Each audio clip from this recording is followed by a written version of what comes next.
System को खत्म करके, नौकरियों को खत्म करके इस देश के बेरोजगार जो युवा हैं, युवाओं को खत्म कर दिया है सरकार। महिलाओं की इज्जत आबरू दिन दहाड़े लूटी जाती है, रोज लूट रही है।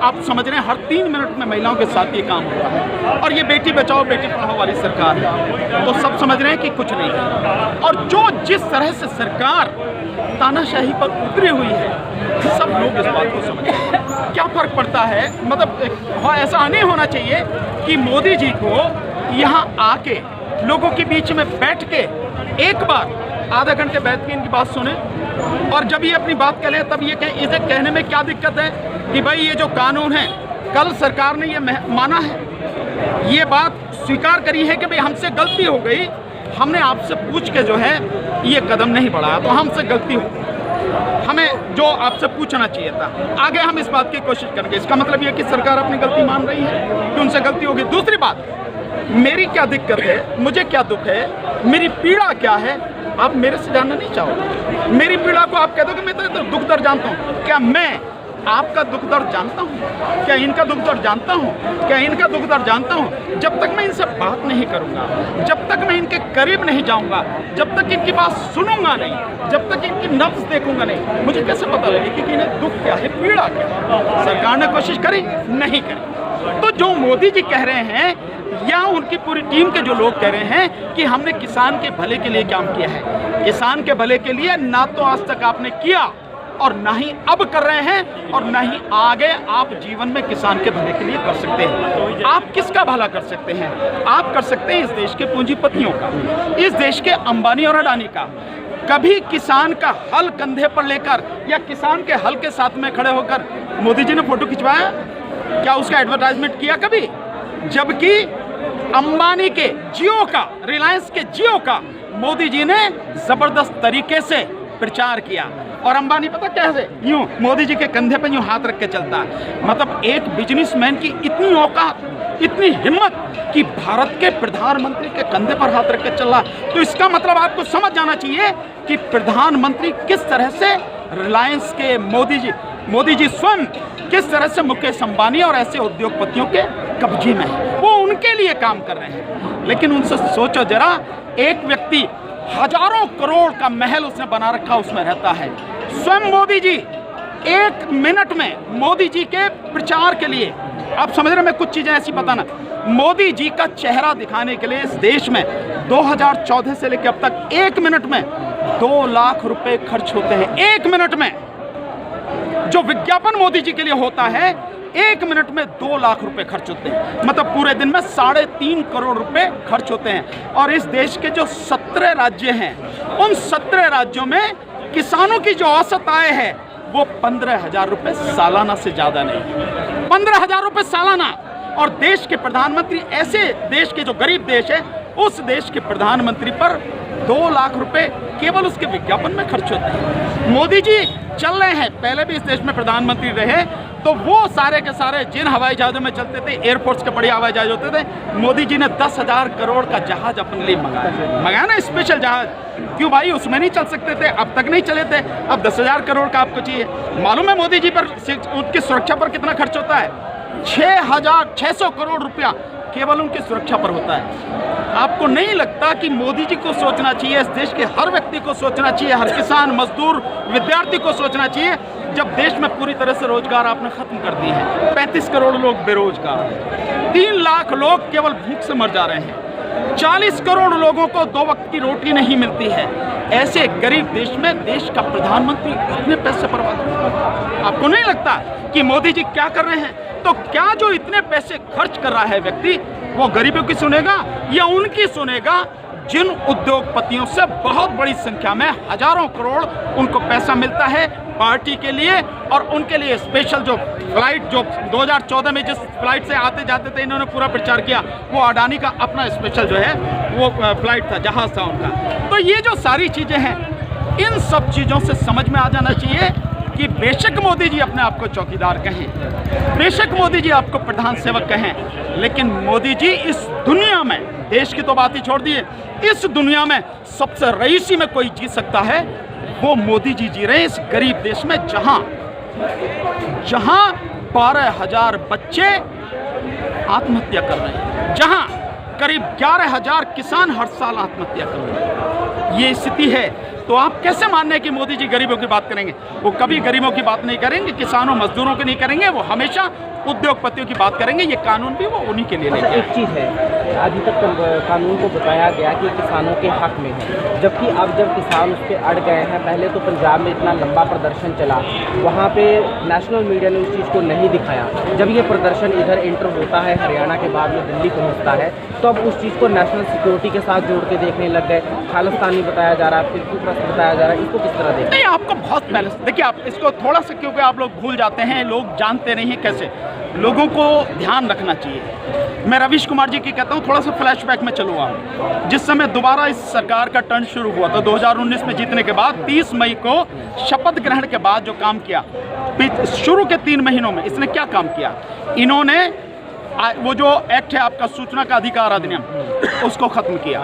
इन्होंने आरटीआई को खत्म किया। इन्होंने यूएपीए कानून में संशोधन किया और एनआईए को पावर दे दी गई कि किसी भी व्यक्ति को कभी भी कहीं से भी बिना किसी वारंट, बिना किसी समन के, बिना किसी नोटिस के आप अरेस्ट कर सकते हैं। उनके साथ भी जो संपर्क में है लोग, उनको सपोर्ट कर रहे हैं, आप उन्हें भी अरेस्ट कर सकते हैं, कोई वो नहीं होगी। इसके बाद जो एनएसए के तहत, जो यूएपीए कानून के तहत एनआईए ने लोगों को उठाया है, जो ये सीएनआरसी का आंदोलन चला था, उस आंदोलन के बाद कोरोना की वजह से वो आंदोलन रुक गया, खत्म नहीं हुआ, वो स्थगित है, रुक गया।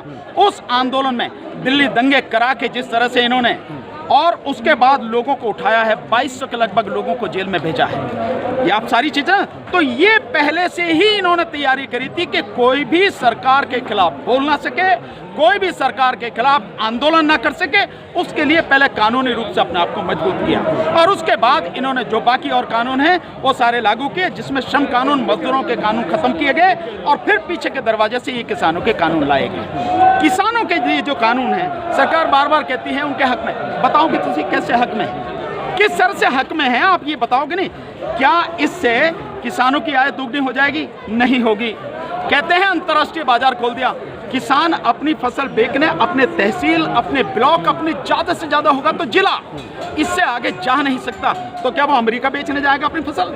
अमेरिका वाले खरीदेंगे तो क्या 2 कुंटल खरीदेंगे, 10 कुंटल खरीदेंगे, 100 कुंटल खरीदेंगे या 50,000 कुंटल खरीदेंगे, 1 लाख कुंटल खरीदेंगे? क्या खरीदेंगे आप? तो क्या किसान उन्हें बेच पाएगा?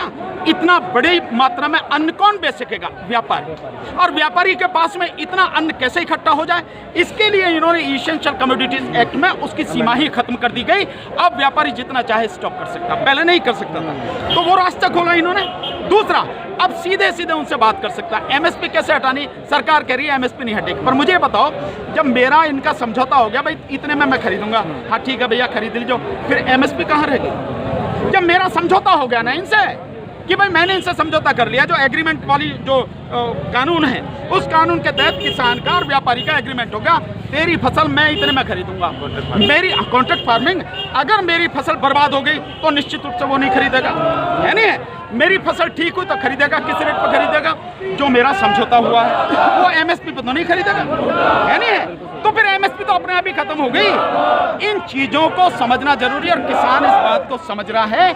इसीलिए सरकार अब बार बार नए प्रस्ताव ला रही है, क्योंकि किसान समझ चुका है। अच्छा, वो किसान के हक में नहीं है उसको बर्बाद करने के लिए। अच्छा, एक चीज़ ये है कि अभी तक 5 बैठकें हो चुकी हैं, 6वीं बैठक होने वाली थी। उससे पहले अमित शाह बैठक करते हैं, गृह मंत्री, वो कहते हैं किसानों को वही चीज़ समझाने की कोशिश करते हैं। अगर संशोधन करने के लिए सरकार तैयार है, वो कहती है जितने भी आपको पॉइंट गलत लगते हैं उस पर हम संशोधन करने के लिए तैयार हैं। तो आखिर 99% अगर वो संशोधन करने के लिए तैयार है, तो 1% वो क्या इंटरेस्ट है कि ये कानून वापस नहीं ले पा रहे? आपने प्रस्तावों को देखा नहीं। हाँ। जो देखिए, 2 चीज़ समझिए, अमित शाह जी क्या है? गृह मंत्री, कृषि मंत्री तो नहीं है। उनका तो वैसे भी हक नहीं बैठता। हाँ। उनका विषय तो है नहीं ना। उनकी एंट्री क्यों है? उनकी एंट्री इसलिए है कि किसानों के इस आंदोलन को, इनके संगठनों को कैसे तोड़ा जाए। बहुत सिंपल सी बात। अमित शाह जी के एंट्री इसलिए है। दूसरी बात, आप 99% खत्म कर दोगे, मैं मान लूं, जबकि कर नहीं रही, क्योंकि 20 पेज के जो प्रस्ताव भेजे हैं सरकार ने। मेरा सवाल दोबारा रिपीट कर रहा हूँ। मैं ये नहीं कह रहा हूँ जो प्रस्ताव भेजा उसमें 99%, लेकिन सरकार ये कह रही है कि हम संशोधन करने के लिए तैयार है, जैसे भी आप चाहो। हमारी मांग क्या, अगर जैसे भी हम चाहें तो हमारी तो बहुत सीधी सी मांग है कि वापस कर। प्रभु आप संशोधन मत कीजिए, आप पार्लियामेंट का इमरजेंसी सेशन बुलाइए, विशेष सत्र बुलाइए, और उसमें इन कानूनों को, हम इन तीनों कानूनों को वापस ले रहे हैं। एमएसपी को हम कानूनी दर्जा दे रहे हैं, और जो एमएसपी से कम पे खरीदेगा उसको 7 साल की सजा। ये करके लोकसभा में, राज्यसभा में प्रस्ताव को पास करवाइए, माननीय राष्ट्रपति जी महोदय जी की सिग्नेचर करवाइए, और नोटिफिकेशन करके यहाँ ला के कहिए भैया देखो मैंने आपकी मांगे दोनों मांग ली। क्या जरूरत है ये संशोधन, ये नौटंकी करने की क्या जरूरत है? आप संशोधन में पढ़ेंगे जरा आप, वो ये कह रहे हैं कि भाई किसान की आपत्ति ये है कि भाई इसमें जो है, जो लोग बाहर से खरीदेंगे वो पैन कार्ड पे ही खरीद सकता है, उसका चलो रजिस्ट्रेशन करा दे। रजिस्ट्रेशन कौन कराएगा? राज्य सरकार। उस पर कंडीशन कौन लगाएगा? राज्य सरकार। समझ में नहीं आ रहा, कानून तो बना रहा केंद्र सरकार, और कंडीशन लगाने की बात कर रहे हो राज्य सरकार। तो राज्य सरकार की इतनी हिम्मत है या औकात है या उसके पास अधिकार है कि केंद्र के बनाए हुए कानून पे वो अपनी तरफ से कोई कानून बना दे? क्या मूर्ख समझ रखा है? मतलब किसान खुद ही इन सारी चीज़ों को जानते हैं, लेकिन किसानों के साथ में आज की तारीख में पूरे देश के वकील खड़े, हम जानते हैं कैसे तुम कर रहे हो, तुम्हारी चालाकियाँ क्या हैं। कानूनी रूप से ही हम बताएंगे तुम क्या गड़बड़ियाँ कर रहे हो, और सब किसानों को बताएंगे। तो समझना चाहिए हम लोग इन सारी चालाकियों को समझ रहे हैं, ये केवल मूर्ख बनाने वाली बात है। बहुत सीधी सी बात है, सरकार तीनों कानूनों को वापस ले, एमएसपी को कानूनी दर्जा दे। अगर इस पे बात होती है तो ठीक है, नहीं तो अब दूसरा कदम जो शुरू हो गया, अंबानी और अडानी का बहिष्कार, जियो का बहिष्कार, ये आगे बहुत दूर तक जाएगा। मैं अभी बताऊंगा मंच पे क्या क्या और करना है सारी चीज़, ठीक है ना। तो मैं पिछले 1 साल से ये बात कर रहा हूँ, जब CA/NRC का आंदोलन था, मैंने खुल के कहा, जो संबित पात्रा है उसने मेरे एक उसको लेके ये भी कहा, ये आर्थिक जिहाद, ये देखो कौन जिहादी आया है, मुझे जिहादी बता रहा है 1 साल पहले जब मैंने यही कहा था कि रिलायंस का हमें पूरा बहिष्कार करना, अडानी का पूरा बहिष्कार करना, कम से कम अब वो शुरुआत हो गई है। अच्छा, सरकार मुश्किल में तो नहीं पड़ गई है कि अगर एक कानून वापस ले लेते हैं तो फिर जो उन्होंने फैसले किए थे GST का, नोटबंदी का, या फिर वो जो बड़े फैसले लिए गए थे धारा 370 हटाने का, क्या उस पर भी सरकार को फिर कमज़ोर पड़ती है सरकार, या फिर मुश्किल हो सकती है? देखिए, एक मुद्दा मैं समझता हूँ इसमें, और बाकी मुद्दे अभी जुड़े नहीं हैं, लेकिन इसमें अगर एक मुद्दा और जुड़ जाए EVM का, तो ये आंदोलन का जो आधार है बहुत बड़ा बन जाए, क्योंकि ये सरकार आपके वोट से बन के नहीं आई, ये आपकी वोटों को लूट के EVM के माध्यम से सरकार ये बनी है। रही इसकी बात, निश्चित रूप से जब इस पर सरकार पीछे हटेगी, ये कानून वापस होंगे, तो सरकार कमजोर होगी और लोगों के मन से डर निकलेगा। जो लोग संघर्ष करने में कई बार झिझक रहे हैं, हालांकि CA/NRC का आंदोलन पूरे देश में ऐसा था कि सरकार को घुटनों पे आना पड़ा, और उसका उदाहरण आपको मैं बता देता हूं। उसका उदाहरण यह है कि आज तक भी सरकार कानून बनाने के बाद, पास करवाने के बाद, नोटिफिकेशन करवाने के बाद 1 साल हो गया लागू नहीं कर सकी, और हम अभी भी कह रहे हैं कि अगर हिम्मत है तो लागू करके दिखाओ, सरकार कानून लागू करके दिखाओ, नहीं लागू कर सकी, इसलिए उसमें ही सरकार बहुत पीछे आ गई थी, और ये तो उनसे भी कहीं ज़बरदस्त आंदोलन है। सरकार को घुटनों पर आना ही पड़ेगा, कानून वापस लेने पड़ेंगे, नहीं तो मोदी जी कहते ना हम तो फकीर हैं, झोले लेके आओ, तो श्रीमान फकीर चंद जी झोला अपना तैयार कर लो, आपके जाने की बारी आ चुकी है। अच्छा, एक लास्ट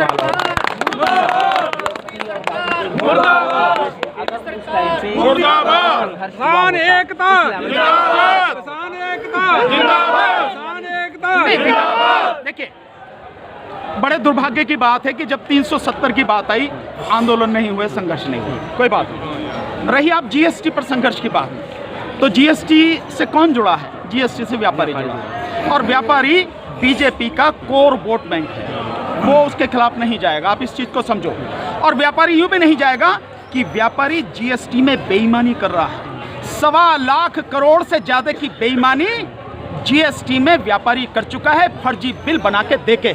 अगर नहीं मालूम है तो मैं यहाँ से आपके माध्यम से कह रहा हूँ, ऐलान कर रहा हूँ, इसकी इंफॉर्मेशन निकालो, इसकी इंक्वायरी करवा लो, इन्वेस्टिगेशन करा लो, इनकम टैक्स डिपार्टमेंट के लोग बता देंगे कितने फर्जी बिल व्यापारी बना के GST वापस ला रहा। मैं सारी चीज़ें बता रहा हूँ आपको। तो ये जो सारी चीज़ें हैं ना, व्यापारी किसी हालत में नहीं जाएगा और व्यापारी लड़ेगा नहीं। व्यापारी अगर आपकी भी मदद करेगा ना तो पैसे से मदद कर सकेगा, सड़क पर नहीं लड़ेगा। आप ये छोड़ दो, ये तो मजदूर ही लड़ेगा, किसान ही लड़ेगा, उन्हीं की लड़ाई है। Thank you.